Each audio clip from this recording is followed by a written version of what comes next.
Imagine holding a $1.4 million mortgage on a house in Sydney, Australia. Right, which is a massive financial weight to carry. Oh, absolutely massive. I mean, you've worked hard for it, you climb the corporate ladder, and you feel secure, you know. But then, on just a random Tuesday, the job paying for that mortgage just gets outsourced. And we should clarify, it's not being outsourced to another country with lower labor costs. No, exactly. It's being sent to a server rack. Right. And I think the truly terrifying part of this whole scenario is that finding a new job in your field won't take a few weeks. It's going to take up to 18 months. Which is an agonizing timeline when you have bills to pay. Yeah, completely.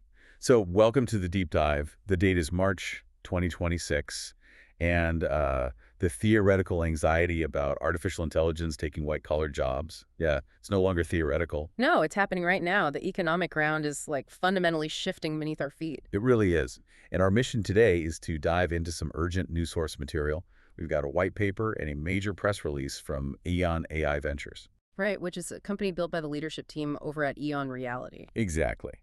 And we're unpacking their newly launched Sovereign Human Initiative. It's this massive structured response to the AI-driven displacement of white-collar workers, specifically in Australia and New Zealand, or the ANZ region. And you know, my goal today is to help you, the listener, understand this structural shift. Because it's a shift from dependency to self-reliance. We want to show you not just what EON AI Ventures is doing, but why this matters for the future of work everywhere. Right, because this isn't just a tech company offering a generic coding boot camp, you know. While everyone else is panicking, these sources offer a genuine radical blueprint for survival. They do. We are rapidly moving from a world where you depend on a massive corporation for your livelihood to one where you have to, architect that livelihood yourself. Okay, let's unpack this, because before we get into the actual architecture of EON's solution, we really need to look at the battlefield. We have to define the crisis first, yeah. Exactly. We need to understand why Australia and New Zealand are basically ground zero for this. The economic realities in this white paper are just staggering. They are. I mean, if you look at the structural DNA of the ANZ economy, it's highly exposed. 72% of their GDP relies on knowledge-intensive service sectors. It's 72%. 72%. Almost 3/4 of the entire region's economic output is tied to cognitive tasks. Like analyzing data, writing reports, that kind of thing. Exactly. Coordinating logistics, financial modeling, the exact tasks that AI is exceptionally good at automating right now. So we aren't talking about physical labor here. No, not at all. We are talking about the professional middle class.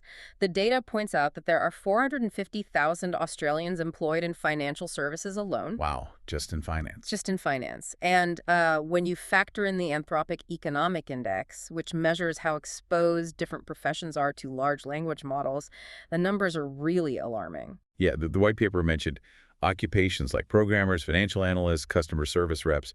They're facing task automation exposure rates exceeding 70%, right? Right, meaning 70% of their daily 9-to-5 work can be done faster and cheaper by an AI. The jobs are just evaporating. It's wild. But here is this specific data point that really gave me anxiety. The white paper calls it the crunch. Yes. The crunch is brutal. It really is.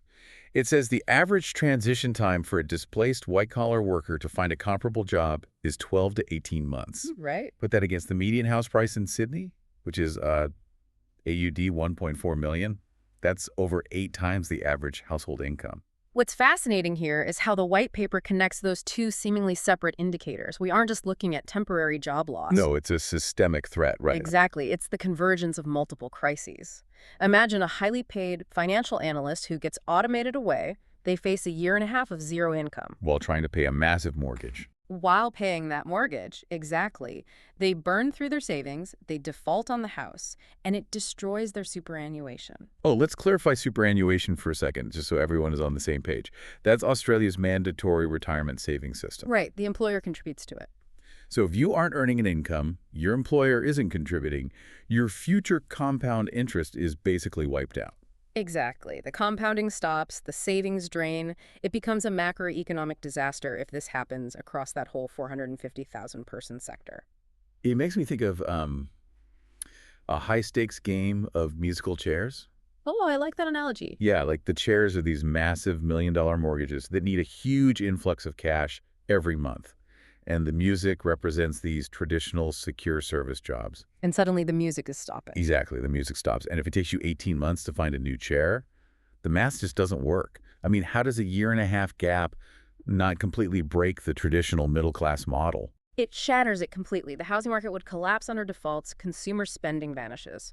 So an intervention isn't just some charitable idea, it's economically necessary to prevent a cascading financial ruin. Which means a temporary Band-Aid, like a small severance check, just isn't going to cut it. Not at all. If the old jobs are gone permanently, retraining someone to just re-enter the same vulnerable labor market is a fool's errand. You're just setting them up to be displaced again in 6 months. Precisely. And that realization leads directly to EON AI Ventures Intervention, the Sovereign Human Initiative. Right. And EON Reality, the leadership behind this, they have 25 years of experience in immersive learning and spatial computing. They know how to train people. They absolutely do. But reading through these sources, what struck me wasn't just the tech, it was the philosophy. There's a quote from Dan Lidgerskar, the chairman, and he says, "The solution is not a temporary return to the same exposed roles, but a sovereign pivot from dependency to self-reliance, from worker to innovator." That phrasing, sovereign pivot, is so crucial. They want to move professionals into ownership-driven economic participation. You own your capability, rather than just leasing your brain to a corporation. Okay, here's where it gets really interesting, though. Because I hear terms like sovereign human and ownership-driven participation, and I gotta be honest, my alarm bells ring a little bit. How so? Is this just a dressed-up version of the gig economy? Like, are we just turning senior banking executives into high-tech Uber drivers who have to hustle for every paycheck? This raises an important question, and it's the exact trap a lot of automation responses fall into.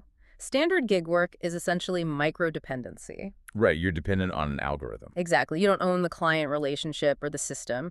But EON's framework is fundamentally different because of the enterprise-grade AI they use. Okay, explain that distinction, because the white paper makes a big deal about it.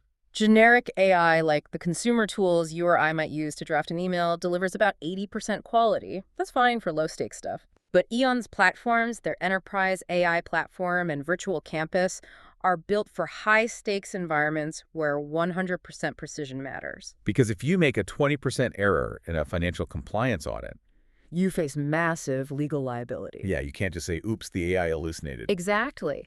And that precision gap is everything. By giving a displaced professional access to 100% precision tools, you give one single individual the capability of an entire corporate department. Oh, wow. So they aren't just taking piecemeal gigs. No, they are architecting full-scale solutions and delivering high-value products directly to the market. They own the output. That's true proprietorship. So if the goal is actual proprietorship, how do you manufacture an entrepreneur out of someone who's spent 20 years sitting in a corporate cubicle? That sounds terrifying. It is a massive behavioral shift, yeah. Right. So this is where the white paper lays out their three-pronged strategy. EON gives them a ladder with 3 distinct rungs. Think of it like a survival toolkit or maybe different levels of a real estate pivot. Let's walk through those pathways. Okay, option 1 is career compass retraining. In our real estate analogy, this is like buying a newly built house. You just want a solid roof in a safer neighborhood. Right. It's rapid AI-native upskilling tailored to emerging industries and backed by a global diploma alliance for recognized accreditation. So it's not just some PDF certificate you print at home. No, it has real institutional weight, which you need for market mobility. Got it. Then option 2 is venture builder proprietorship. This is like buying a blank canvas, an empty plot of land, to build your own custom architecture from scratch. This is the most direct version of the sovereign pivot. It's a structured pathway to pivot from employee to business creator, building proprietary ventures to fill market gaps. And finally, option 3, VAR deployment. VAR stands for value-added reseller. This is like buying a franchise starter kit, right? Exactly. You deploy EON's existing technologies to transform local ANZ markets. So what does this all mean for you, the listener? Depending on your risk tolerance, there's a distinct path. Like, picture that displaced financial analyst. Instead of begging for a new bank job, they become a certified reseller of EON's AI. Right. They walk into a mid-sized accounting firm and say, I know your pain points, and I have the enterprise-grade AI to fix them. They integrate the tech, train the staff, and earn a huge margin. If we connect this to the bigger picture, the VAR deployment is actually structural genius. It solves EON's own need to distribute their technology while instantly giving displaced professionals a ready-made, revenue-generating business. It's a perfect symbiotic loop.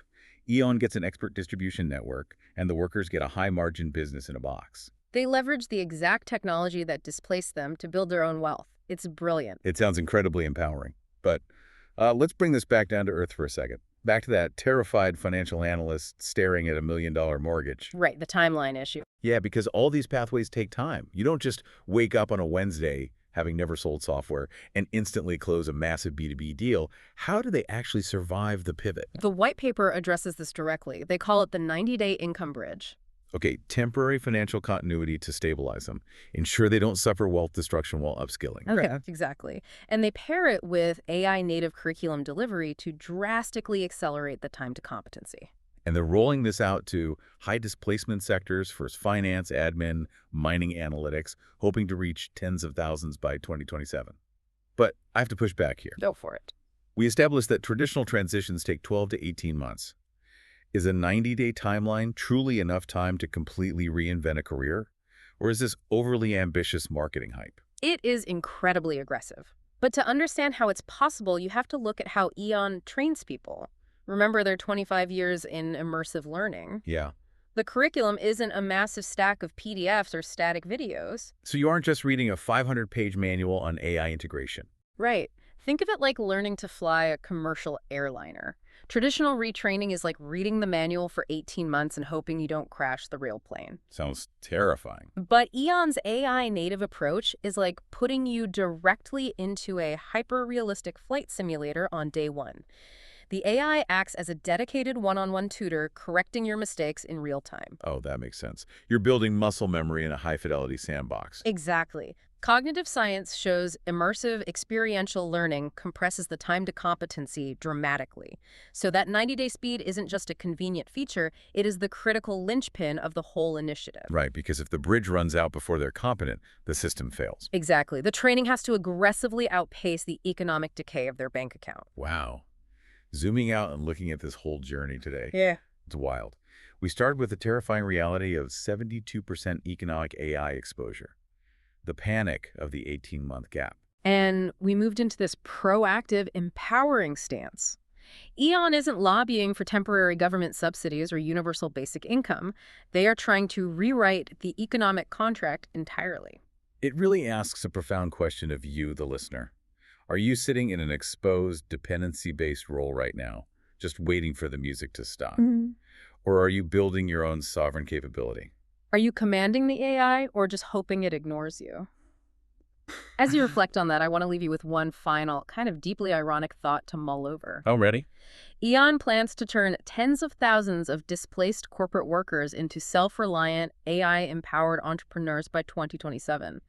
If this succeeds, what happens to the massive corporations that laid these people off to save a few margin points? Right. Eventually, those corporations will realize they still require hyper-specialized problem-solving that generic AI can't handle, and they will be forced to look back to the open market. Oh, wow.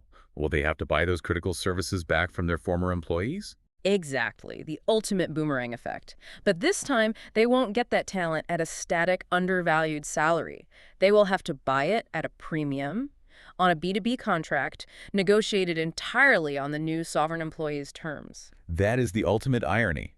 Corporations might accidentally force the creation of a workforce that is simply too powerful and too independent to ever be employed again. Precisely. The music might stop on the traditional corporate career, but if you master the pivot, you might just end up owning the entire room. Thank you so much for joining us today on this deep dive into the Sovereign Human Initiative. It's been a great discussion. Keep exploring the sources, keep reading the signals in your own industry, and most importantly, keep questioning the changing world around you. We'll catch you next time.